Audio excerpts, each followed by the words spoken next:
दोस्तों ओम राउत की आदि पुरुष को पब्लिक ने टाटा बाय बाय कर दिया है। जी हाँ, आदि पुरुष को 12 जनवरी को रिलीज करने वाले थे, लेकिन पिक्चर के टीजर में ही पब्लिक ने इतनी गलतियां ढूंढ निकाली जिसके कारण लोगों ने आदि पुरुष का जमकर विरोध किया। अब टीजर में इतनी गलतियां नजर आई तो सोचो पूरी फिल्म में कितनी गलतियां होंगी, क्योंकि भैया कहानी हमारे प्रभु श्री राम की है, तो इनके बारे में कुछ भी नहीं सहा जाएगा। बोलो जय श्री राम।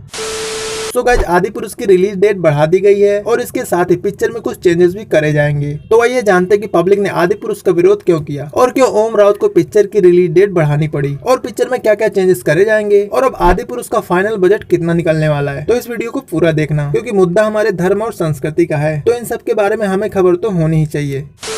दोस्तों आदि पुरुष के टीजर के आने से पहले पब्लिक काफी एक्साइटेड थी इस फिल्म को लेकर, क्योंकि सन 1987 में रामानंद सागर द्वारा बनाई गई रामायण, जिसके लोग आज भी दीवाने हैं। ये सीरियल उस समय का है जब ज्यादा टेक्नोलॉजी नहीं थी और ज्यादा बजट भी नहीं होता था, लेकिन अब तो जमाना है स्पेशल इफेक्ट्स का। फिल्मों में सिर्फ 20% ही एक्टिंग होती है और बाकी का काम स्पेशल इफेक्ट से होता है। तो इसी चक्कर में पब्लिक को आदि पुरुष से ये उम्मीद थी कि अगर फिल्म का बजट 500 करोड़ है तो कुछ तो अच्छा क्रिएट करा ही होगा। लेकिन जब पब्लिक ने आदि पुरुष का टीजर देखा तो पब्लिक ने कहा बना दिया। अब पता नहीं ओम राउत ने कौन सी रामायण देखिए जो ये सीन क्रिएट करा है। गुरु हमने जो रामायण देखी है उसमें ऐसा तो कुछ भी नहीं था। शुरुआत करते हैं टीजर के स्टार्टिंग से। टीजर के पहले सीन में ही प्रभास राम जी के रोल में पानी के अंदर मेडिटेशन करते नजर आते हैं। अब ये सीन एक्सट्रैक्शन से कॉपी तो लगता है, क्योंकि उसमें भी सेम टू सेम मेडिटेशन करने वाले सीन को दिखाया गया है। अब मेकर्स की गलती ये है कि राम जी को पानी के अंदर मेडिटेशन करवा रहे हैं। ऐसा तो हमने रामायण में कहीं भी नहीं सुना कि राम जी ने पानी के अंदर ध्यान लगाया हो। यार किसी पर्वत में दिखा देते या किसी जंगल में जहाँ ग्रीनरी हो तो भी चल जाता, बट ये नहीं। अब अगले सीन में प्रभास दिखते हैं और ऊपर कुछ इवल्स उड़ते नजर आते हैं जो हैरी पॉटर के भूत प्रेत जैसे लग रहे हैं, जिसमें अपने प्रभास स्टाइल से तीर मारकर उन इवल्स को खत्म कर रहे हैं। यहाँ पर भूत प्रेतों को एज ए राक्षस दिखाया गया है और गुरु हमने तो रामायण में ऐसा बिल्कुल भी नहीं देखा। और फिर दिखता है प्रभास का फ्रंट लुक, जिसमें वो थोड़े गुस्से से नजर आते हैं, लेकिन कमी तो है बस राम जी के नूर की, जो प्रभास में कहीं भी नजर नहीं आता। और सबसे बड़ी गलती है राम जी को मूंछों के साथ दिखाना। मैं तो कह रहा हूँ कि राम जी के रोल के लिए प्रभास को लेना ही नहीं चाहिए था। मैं भी प्रभास सर की रिस्पेक्ट करता हूँ, बट मुझे वो राम जी के रोल में जमे नहीं।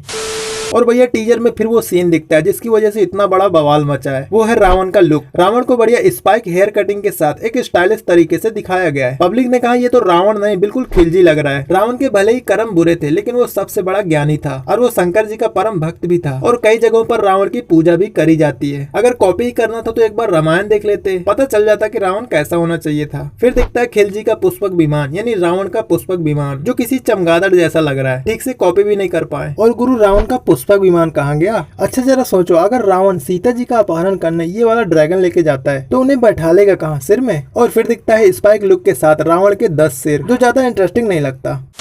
फिर दिखता है वो सीन जिसको लेकर सबसे ज्यादा बवाल मचा। इस सीन में राम जी उस पुल के ऊपर नजर आते हैं जिससे उनको समुद्र पार करना है और पीछे उनके वानरों की सेना है, लेकिन इनमें वानर तो नहीं, सारे गोरिल्ला और चिंपांजी नजर आते हैं। और विवाद इस पर हुआ क्योंकि मेकर्स ने राम लक्ष्मण और हनुमान को चमड़े के चप्पल पहना रखे हैं और जो कपड़े हैं वो भी कुछ सही नहीं है। वैसे देखा जाए तो राम जी ने नंगे पैर ही 14 वर्ष का वनवास काटा था, क्योंकि वनवास आने के बाद राम जी ने भरत के साथ जाने से मना कर दिया था। तभी भरत उनके खड़ाहू लेकर अयोध्या लौट आए थे। अब राम जी को नंगे पैर देखकर लक्ष्मण जी भी खड़ाहू नहीं पहने थे और हनुमान जी को रामायण में नंगे पैर ही दिखाया गया है। अब आदि पुरुष में सभी के लुक को ही चेंज कर दिया। हनुमान जी की मूछें हटा दी जो बिल्कुल मुसलमान जैसा लग रहा है, और राम जी को मूछें दे दी जो उन पर बिल्कुल भी सूट नहीं करती। और जरा लक्ष्मण जी का लुक तो देखो, इनको तो दाढ़ी मूछें सब दे दिया है और सीता जी को भी स्टाइलिश बना दिया, जो लोगों को बिल्कुल भी पसंद नहीं आ रहा है। अब जरा वानरों की सेना देख लो, लगता है प्लेनेट ऑफ द एप्स का सीन चल रहा है। और वहीं रावण के राक्षस भी देख लो, लगता है लॉर्ड ऑफ द रिंग के राक्षसों को आदि पुरुष में भेज दिया हो।